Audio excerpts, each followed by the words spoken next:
गायत्री महामंत्र एक बार मेरे साथ दोहराएं। ओम भूर्भुवः स्वः तत्सवितुर्वरेण्यं भर्गो देवस्य धीमहि धियो यो नः प्रचोदयात्। इस दुनिया में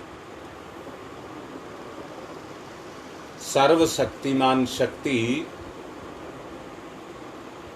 परम पिता परमेश्वर की है।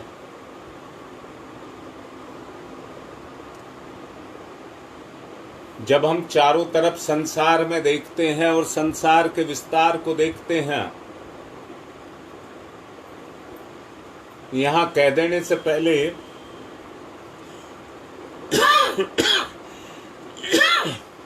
एक ही बात कहना चाहूंगा। दया, रहम, स्नेह, लगाव, ये जितने भी गुण हैं, ये व्यक्ति में तब तक नहीं आते जब तक वो अपने अलावा संसार में किसी महान को नहीं देखता। अहंकार इसी को कहते हैं कि मैं ही सब कुछ हूं। पर जब इस संसार के विस्तार को देखते हैं तो इस विस्तार को देख करके एक ही बात समझ आती है। कल आपको बताया भी गया था कि हर चीज का एक निर्माता है, और ये भी कहा गया था जैसे मां बच्चे को जन्म देती है, परंतु उसको श्रेय मिलता है जन्म देने वाला और कोई होता है। क्योंकि जन्म देने के बाद अगर बच्चे को कुछ बात हो जाए, कोई अंग भंग हो जाए, तो वो मां उसके अंग को रिपेयर नहीं कर सकती।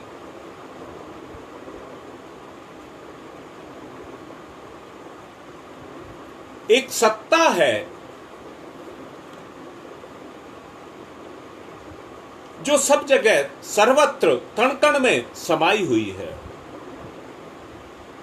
कोई कारखाने का मालिक अपनी व्यवस्था को जिसको सौंपता है उसको व्यवस्थापक का नाम देता है, और व्यवस्था के अधिकार उसको देता है तुमको इन दायरों के, मर्यादाओं के तहत मेरी दुनिया को चलाना है।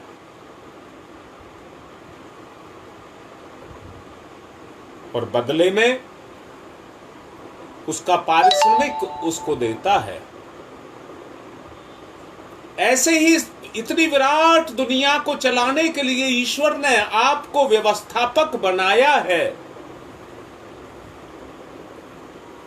और उसके पारिश्रमिक के रूप में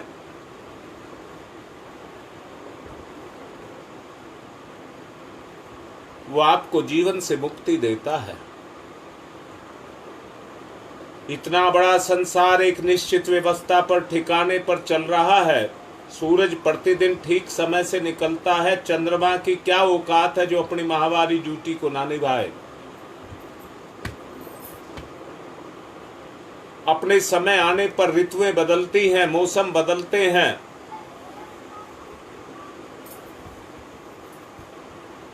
समय आते के साथ ही फूल और फल आते हैं। सब कुछ सुनिश्चित है,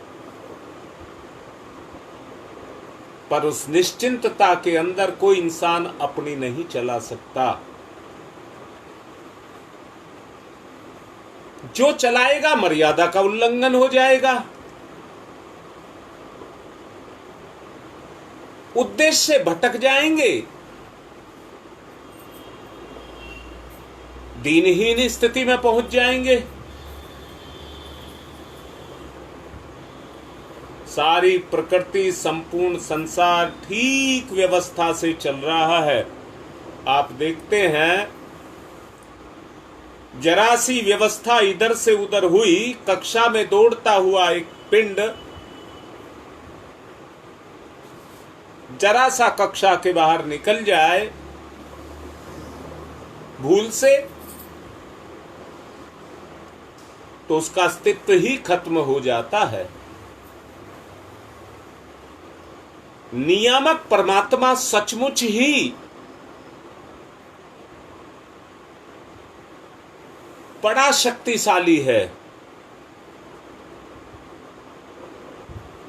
रोग शोक, बीमारियां, अकाल मृत्यु, ये सब कुछ जो भी होती हैं, नियामक सत्ता के बाहर अगर निकलता है। सीता जी जिस तरह से लक्ष्मण रेखा के बाहर निकली थी तो रावण उठा करके ले गया था, ऐसे ही जो आत्मिक मर्यादाओं के बाहर जाता है, शोक मोह रोग मृत्यु अकाल मृत्यु, ये सब उसको घेर लेती है।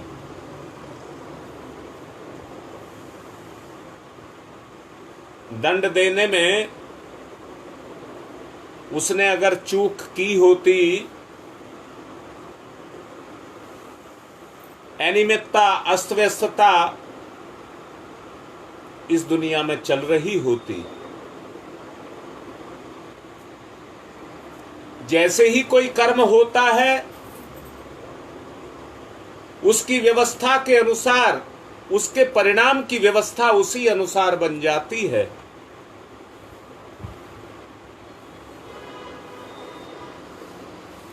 कोई छुप करके पाप कर ले,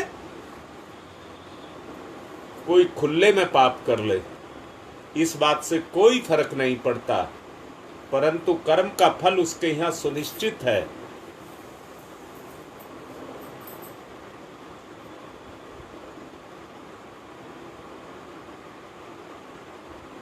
अत्याचार पापाचार जितने भी होते हैं वो छुप करके ही होते हैं, पर उनके परिणाम प्रत्यक्ष रूप में भोगने पड़ते हैं।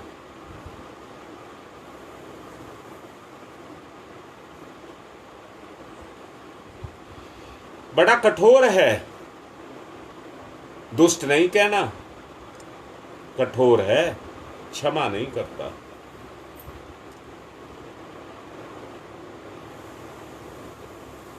संपूर्ण संसार परमात्मा की ही एक सा आवरण अभिव्यंजना है,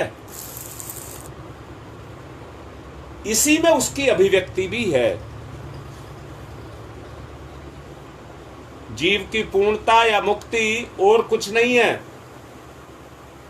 भगवान के साथ चेतना और ज्ञान, इच्छा, प्रेम, आध्यात्मिक सुख में एकता को पैदा करना।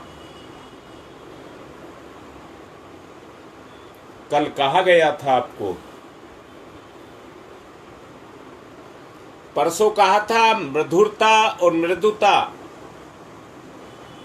कल कहा गया था ढूंढिए वो कौन है जो आपको सबसे ज्यादा प्रेम करता है।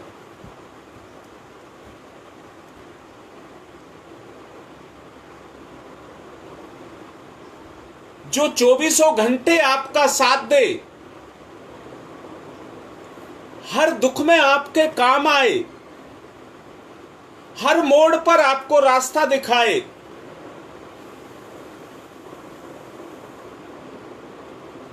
वो मेरे ईश्वर के बगैर कोई हो नहीं सकता।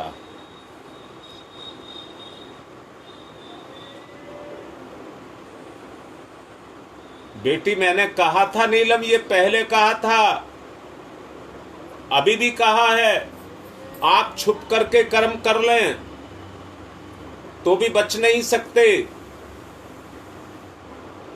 कर्म के भोग को आपको भोगना ही पड़ेगा। क्या आप नहीं जानते गलत सही क्या है? सबको सब पता है।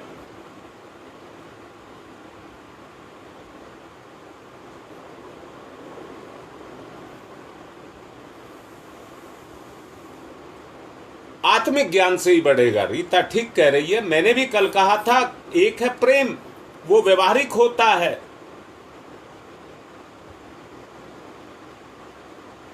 और एक प्रेम आत्मिक होता है।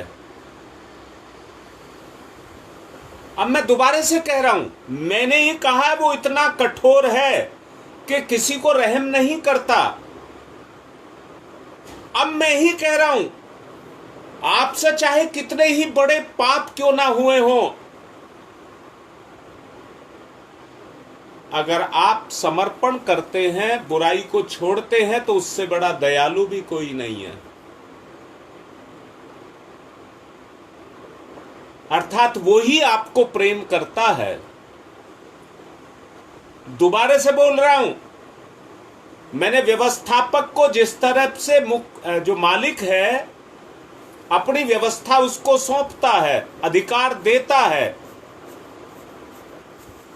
और वो उन मर्यादाओं में रह करके काम को करता है, ऐसे ही भगवान ने भी आपको व्यवस्थापक बनाया है।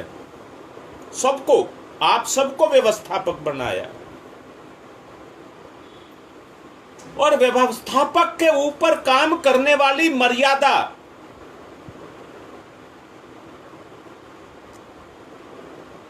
जो उसको मानता है वही व्यवस्थापक है।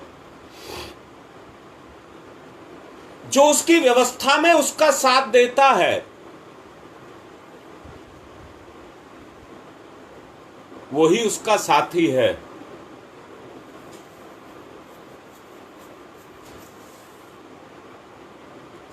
जीव की पूर्णता या मुक्ति, जैसा अभी कहा, और कुछ नहीं है। चेतना, ज्ञान, इच्छा, प्रेम और आध्यात्मिक सुख, इसमें एकता को प्राप्त करना,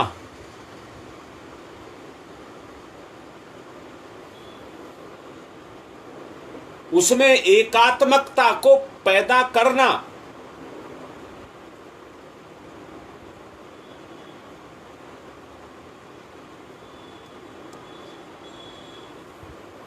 जी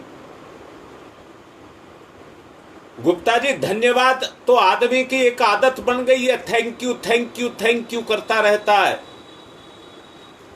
परंतु एक धन्यवाद अंदर से, आत्मा से निकलता है। एकात्मकता जहां पैदा होती है वहीं शक्ति पैदा होती है।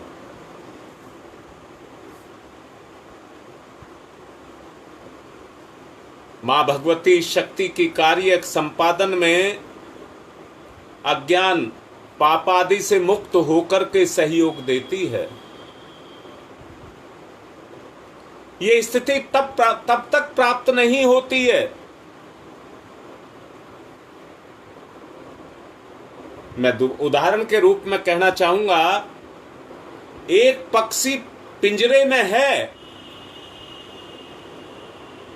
पिंजरे में रह करके वो आकाश की यात्रा नहीं कर सकता।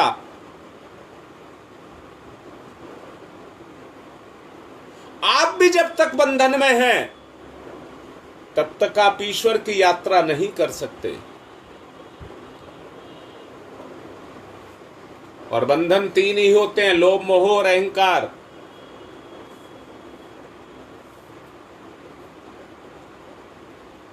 इनसे हम बाहर निकलें,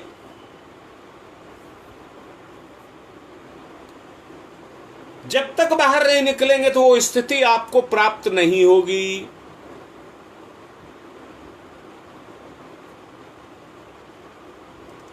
आत्मा का जो पिंजरा है वो अहंकार है।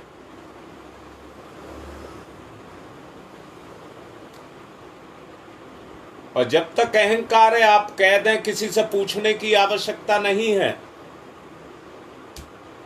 आप अपना खुद ही निर्धारण कर लें।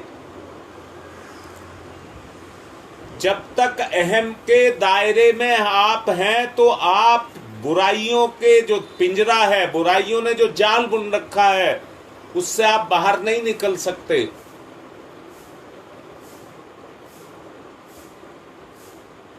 और ये जो पिंजरा बनता है, ये अज्ञानता के कारण बनता है।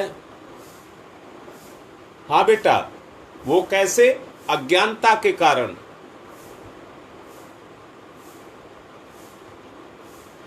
जो स्वार्थ को देखता है, केवल अपने आप को देखता है, न्याय नहीं करता, वो अहंकारी है। अहंकार से बाहर वो है जो परमात्मा की जगह अपने आप को बैठा करके सबके साथ न्याय करे। समझिए उसका अहंकार गया।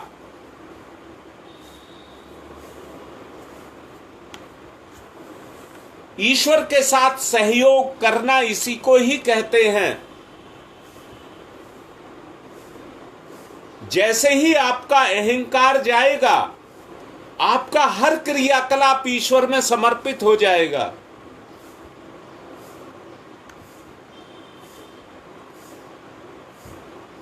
अहंकार का जाल मन, शरीर, जीवन, भाव, इच्छा, विचार, सुख दुख सब को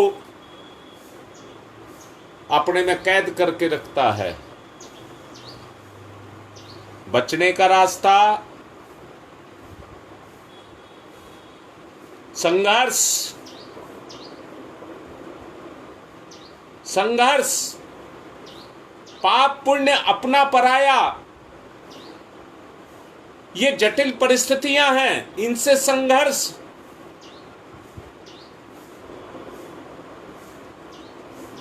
हम सबकी स्थिति एक जैसी है। इस विचारधारा को पैदा करने के लिए स्वार्थ से संघर्ष।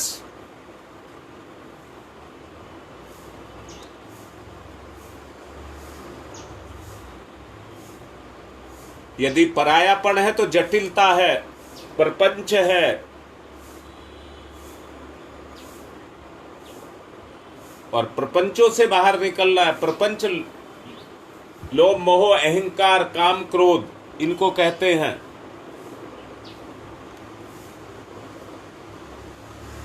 उच्चतर स्थिति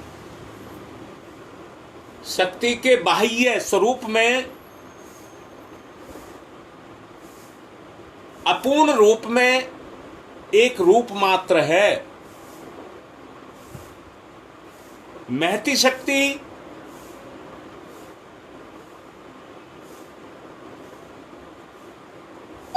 व्यक्ति की वो शक्ति है जो आत्मा के साथ में प्रगाढ़ रूप में जुड़ी हुई होती है।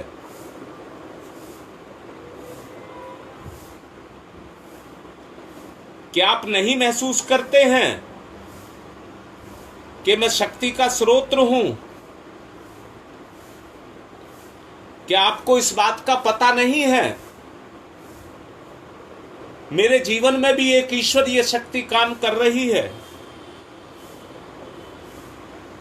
क्या इस बात को नकारा जा सकता है? अगर नहीं तो ढूंढिए उस शक्ति को जो आपके अंदर क्रियाशील है। ध्यान इसीलिए ही कराया जाता है कि हमारी धारणा बन जाए। ध्यान के माध्यम से हमारी धारणा बन जाए। अब ध्यान करिए।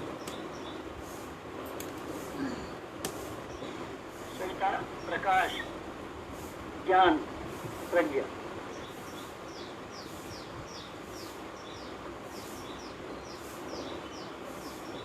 सविता, अग्नि, ऊर्जा, ब्रह्म शक्ति।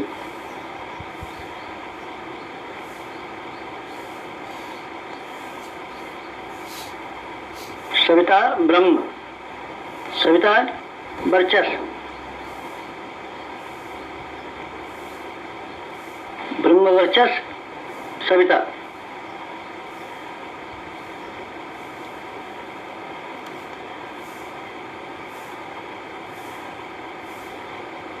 सविता उपास्य, ब्रह्म वर्चस्व उपास्य।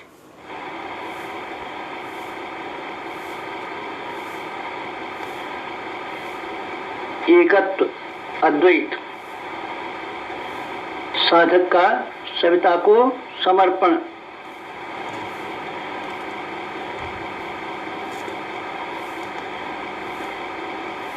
समर्पण, विसर्जन, विलय।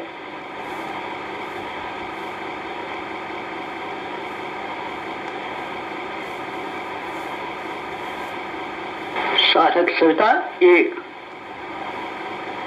भक्त भगवान एक,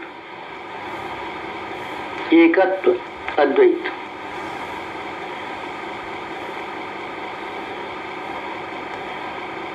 कुंडलिनी जागरण। कुंडलिनी जीवनी शक्ति। कुंडलिनी अंतः ऊर्जा। कुंडलिनी प्राण विद्युत। कुंडलिनी योगाग्नि।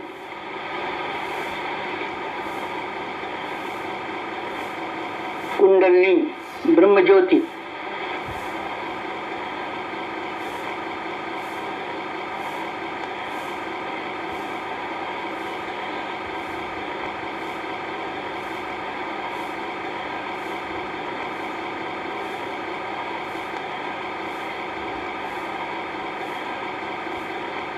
सविता शक्ति का कुंडलिनी क्षेत्र में प्रवेश,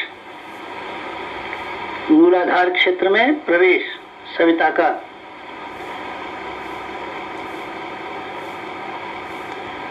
प्रथम चरण कुंडलिनी जागरण का प्रथम चरण मंथन। मंथन सविता सहयोग से शक्ति क्षेत्र का मंथन।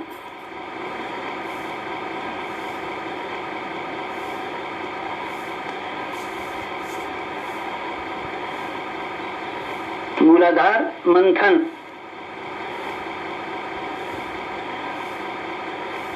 समुद्र मंथन। जीवन मंथन। प्राण मंथन। अग्नि मंथन। मंथन मंथन मंथन।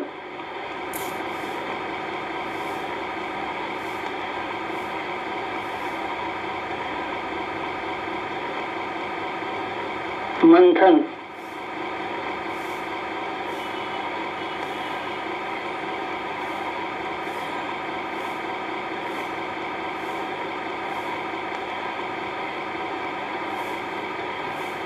मंथन से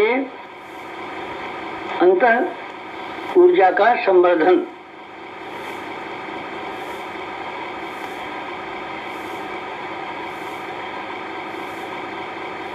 अग्निशिखा प्रज्वलन। जीवन ज्योत जागरण।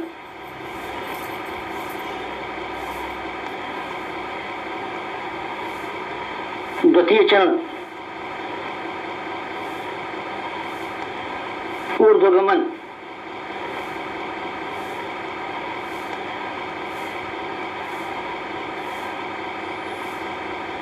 ऊर्ध्वगमन सविता सहयोग से जागृत शक्ति का ऊर्ध्वगमन।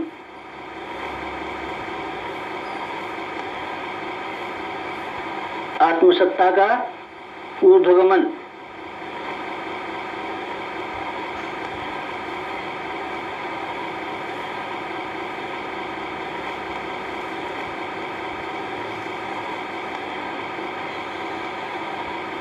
कुंडलिनी का ऊर्ध्वगमन।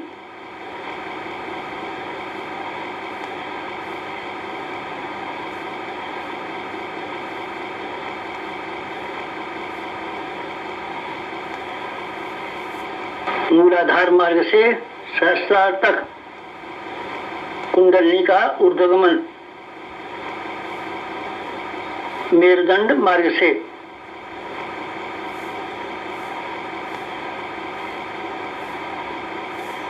आत्मसत्ता का ऊर्ध्वगमन। भूलोक से ब्रह्मलोक तक देवयान मार्ग। मूलाधार भूलोक, सहस्रार ब्रह्मलोक, मेरुदंड देवयान, कुंडलिनी आत्मशक्ति। जीवनी शक्ति का ऊर्ध्वगमन।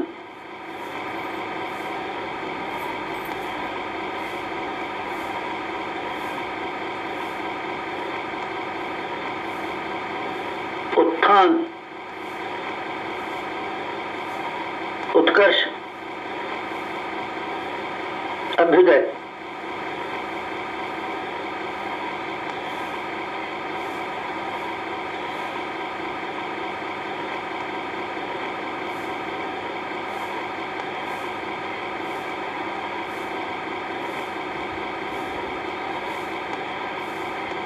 ऊर्ध्वगमन, कुंडलिनी जागरण।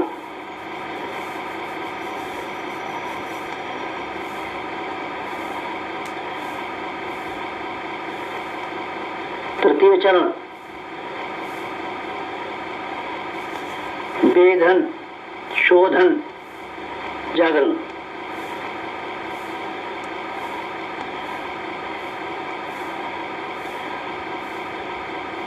सविता सहयोग से षट चक्रों का वेधन,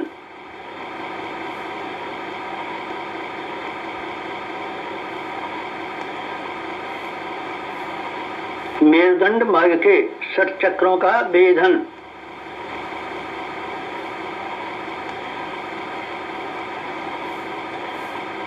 प्राण विद्युत से शक्ति स्रोतों का उत्खनन,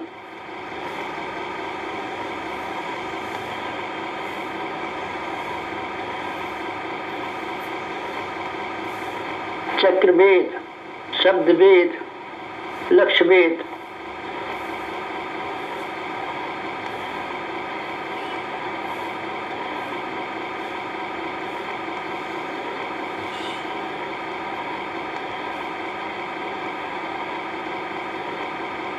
वेधन, शोधन, जागरण, षट चक्रों का जागरण।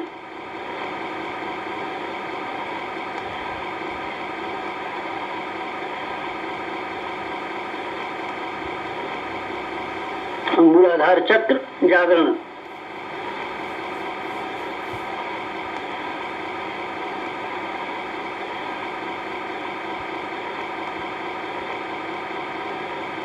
स्वादिष्ठान चक्र जागरण।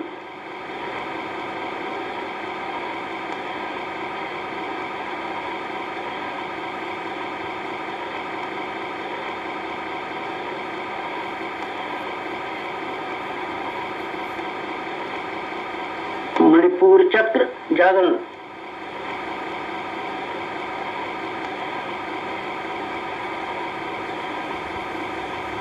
अनाहत चक्र जागरण।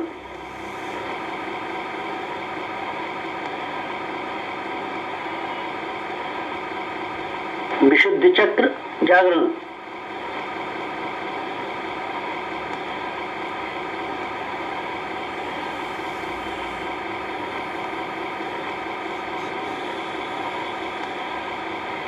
आज्ञा चक्र जागरण।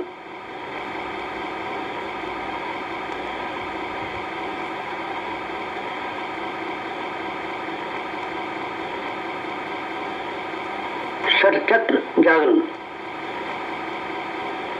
कुंडलिनी जागरण।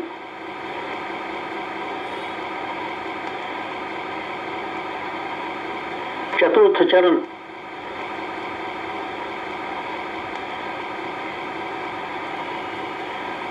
विस्तरण।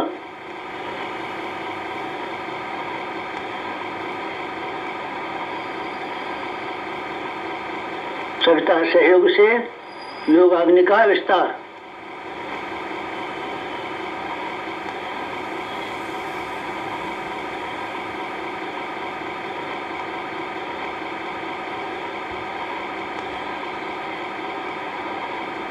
मूलाधार का आत्मसत्ता में विस्तार।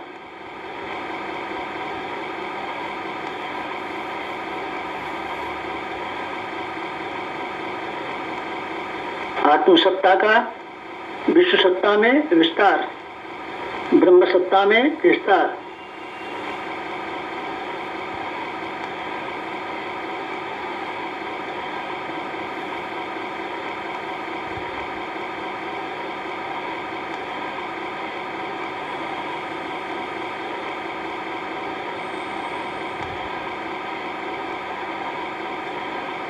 चिंगारी का दावानल में विस्तार।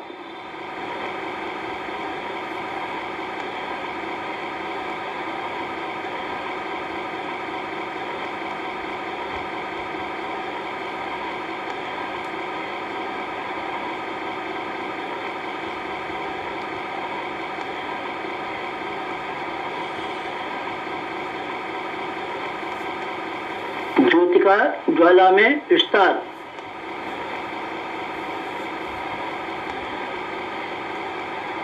मूलाधार का आत्मसत्ता में,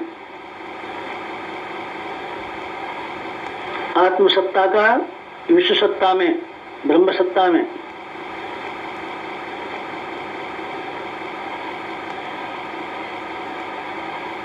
चिनगारी का दावानल में,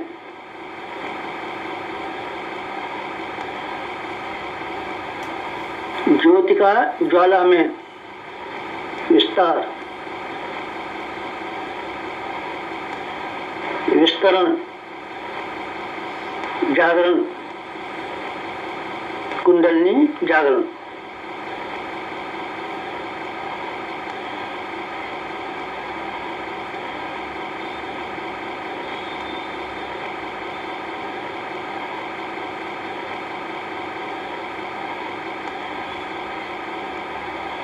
पंचम चरण, पंचम चरण कुंडलिनी का परिवर्तन,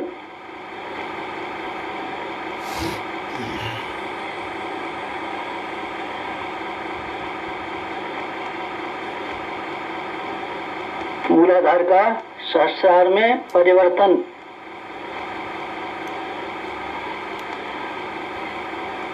साधक का सविता में परिवर्तन,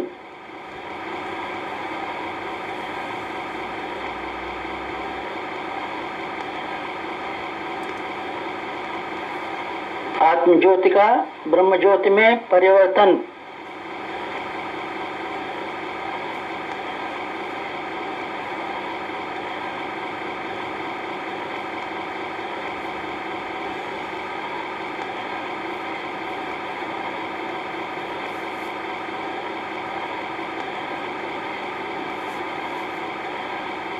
क्षुद्रता का महानता में परिवर्तन,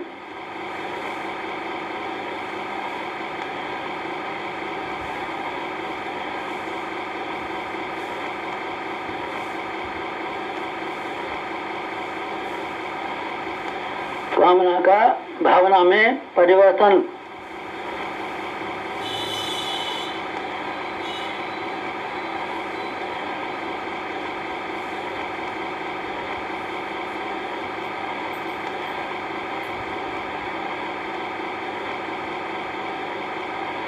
वियोग का संयोग में परिवर्तन,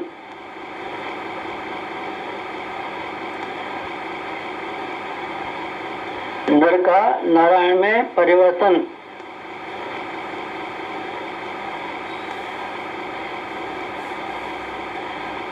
मूलाधार का सहस्रार में,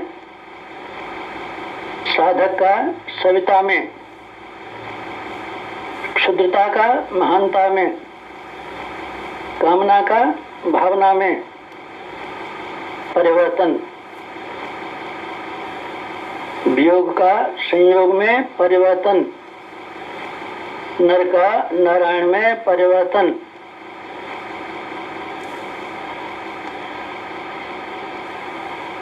परिवर्तन, संवर्धन, जागरण, कुंडलिनी जागरण।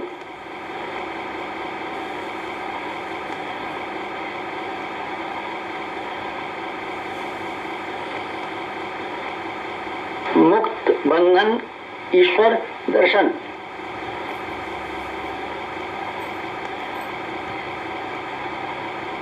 कुंडलिनी जागरण, जीवनी शक्ति जागरण, अंत ऊर्जा जागरण,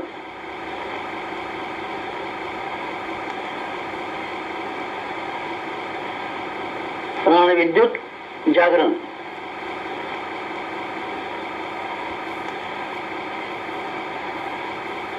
योगाग्नि जागरण, ब्रह्मज्योति जागरण,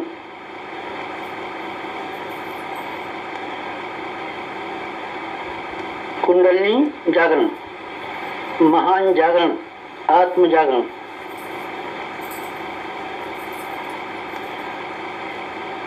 ओम तमसो मा ज्योतिर्गमय तमसो मा ज्योतिर्गमय तमसो मा ज्योतिर्गमय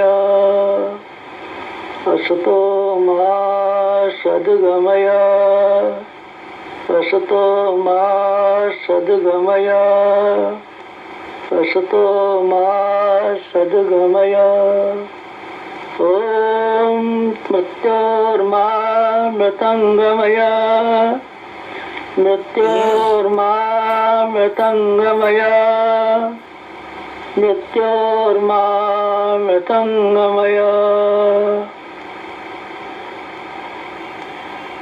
तमसो मा तमसो मा तमसो मा ज्योतिर्गमय ज्योतिर्गमय ज्योतिर्गमय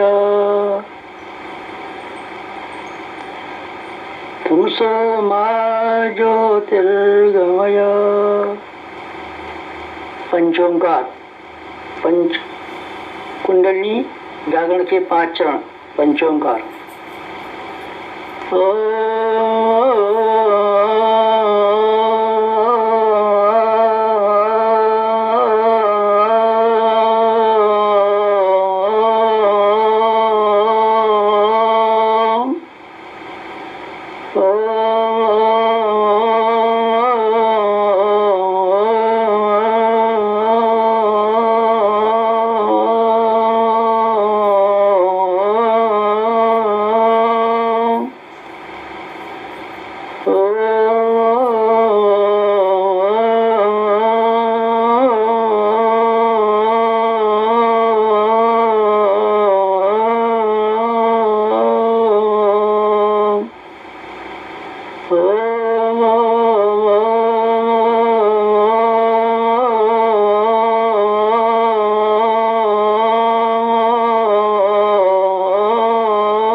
समाप्ति शांति समाप्ति शांति समाप्ति शांति समाप्ति शांति समाप्ति शांति समाप्ति शांति। दोनों हाथ रगड़ें, मुखमंडल पर फिराएं और शवासन में चले जाएं।